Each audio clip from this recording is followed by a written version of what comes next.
Britain and the European Union has pledged over $700 million in aid Tuesday on the second anniversary of the war in Sudan that's killed tens of thousands of people and displaced 14 million others.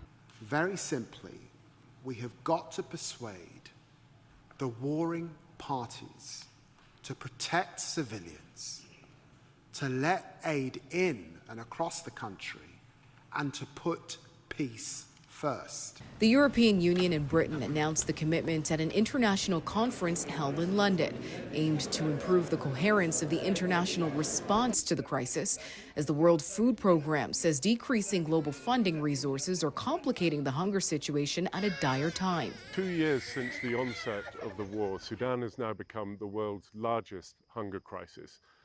Nearly half the population are acutely food insecure. Famine has taken hold in parts of Darfur and is spreading. In order to turn the tide, WFP needs access in order to reach people that have been isolated by the conflict. The war was sparked by a power struggle between the army and Sudan's rapid support forces, shattering hopes for a transition to civilian rule. Ordinary Sudanese are bearing the brunt of this unnecessary, devastating war.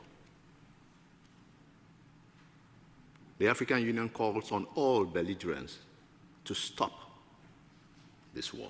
The World Food Programme in March warned that 58 million people were at risk of extreme hunger or starvation unless urgent funding is secured after drastic shortfalls from global donors so far this year. Famine conditions have been reported in at least 10 locations in Sudan, which according to the UN includes displacement camps in Darfur. At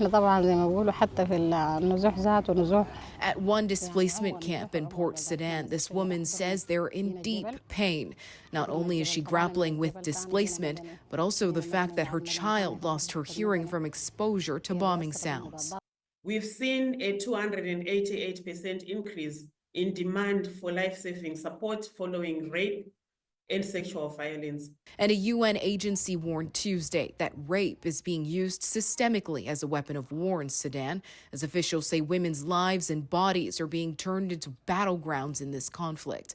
Missing from Tuesday's talks was Sudan, although the African Union was a co-host of the meeting. Sudan's government criticized conference organizers for the exclusion and the presence of the United Arab Emirates and Kenya after Sudan accused them of having dealings with the RSF.